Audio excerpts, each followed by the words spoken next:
Hey, welcome to the Rubin Report. I'm Dave Rubin. This is YouTube. We gotta move. I've got Cara, Santa Maria, and Jenn Hoffman with me.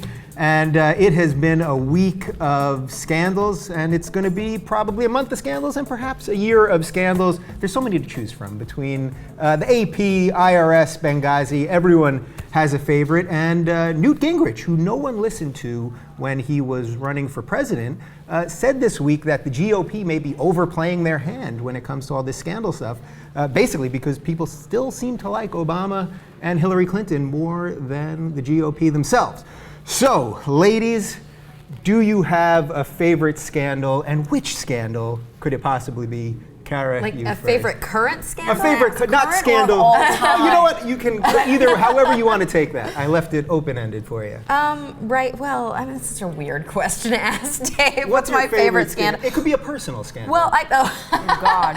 If I'm gonna look through the three choices that you just mentioned, the current three. Let's. I think I don't want to say it's my favorite. That's a super weird way to say it, but I don't really think Benghazi. I'm still unsure as to whether or not that is a scandal at all. Okay. So obviously, the AP phone hack. You're not hack. watching Fox News then. Right, exactly. If you're watching, that's the biggest scandal ever, but that's just basically like... It's bigger than Watergate. Exactly. They're making it huge because, you know, they're making their plan, so in 4 years they could say, oh my God, Hillary Clinton, she's so inappropriate and she sucks and she's a problem, and it's not even a thing.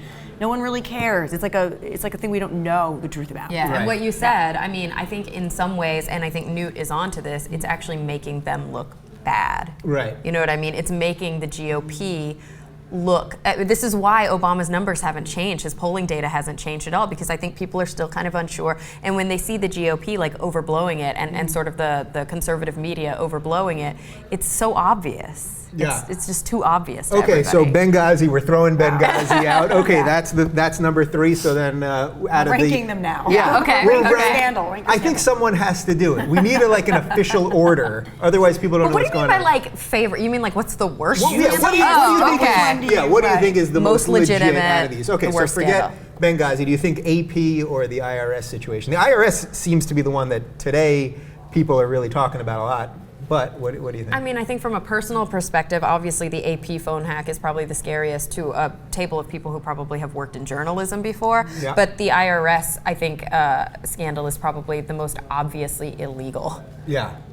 The IRS Jenn? one's a little sexier or more interesting, just because when you find people are being audited using keywords, that's a little bit scarier, because I'm obviously also, as journalists and as people that blog and have YouTube channels and stuff, we're all using certain keywords out there too, so we can find ourselves on the other end of that, where, you know, we don't know who the next president is, or if this president or who. It's not necessarily either that the IRS works directly for the president, it's supposed to be separate, but that's scary, the implication that if you're saying things against him, that the IRS might just audit you. But I think the AP one is a little bit scarier, because they're just listening to you. Yeah. And if you're a journalist, you really, that's like being in China.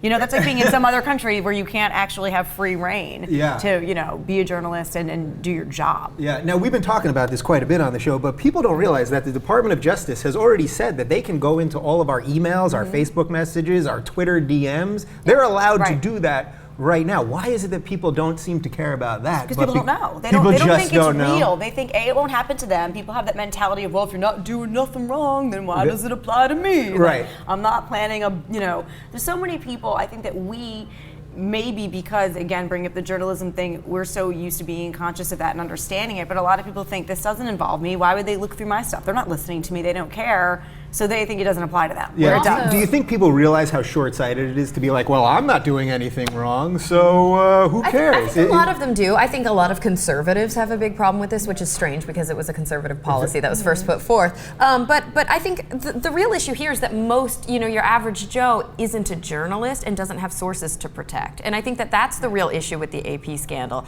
is that there's, you know, journalistic integrity that you have to uphold. It's part of your job and it's very important to you, and it's kind of a badge of honor. And it's different if you're talking about kind of your everyday person who is just going to work and trying to raise their family and not involved in any sort of like political things, that if we look into their doings, we're not really going to find anything. And I mean, yeah, it is short-sighted to think that way, because, you know, you give an inch, take a It's mile. slow Yeah. thing does happen. Yeah. I think, it's also the whole 9/11 thing is once, the Patriot Act came about, people were afraid to say anything about it because terrorism and that word in this country here, terrorist, everyone freaks out and goes, do what you gotta do.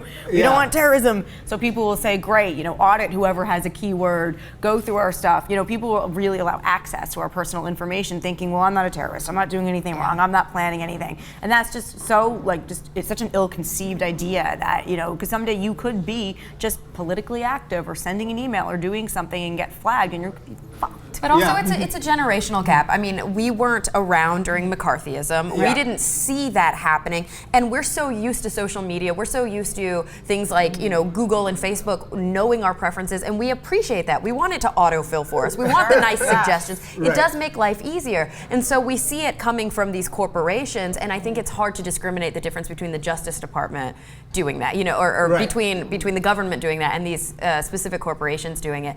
It's a huge generational difference. I see with my parents, for example, they won't use like a credit card online. Yes. Yeah, They're really to paranoid even put about their credit that. card. It could be the biggest corporation. It could be like, Macy's or something that's been around forever, and they're like, well, we're not going to buy something online because they might steal our information. And I'm like, who are the magical elves stealing your credit card? Isn't that kind of funny that like our parents' generation may actually be safer in the digital world just because they're 'cause they're paranoid, afraid of it, basically. Well, that's what happens when change occurs. You're kind of uncomfortable with change, and you want to look under every rock and try to understand it. And when you're born into something, when it's kind of, I wasn't born into the internet era, but we're not that young.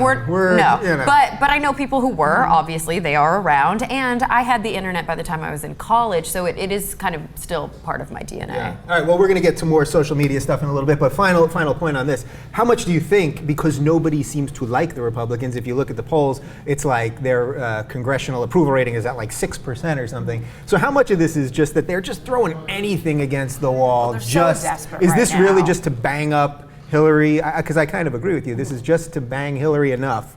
That sounded weird. She hasn't been banged. She hasn't banged.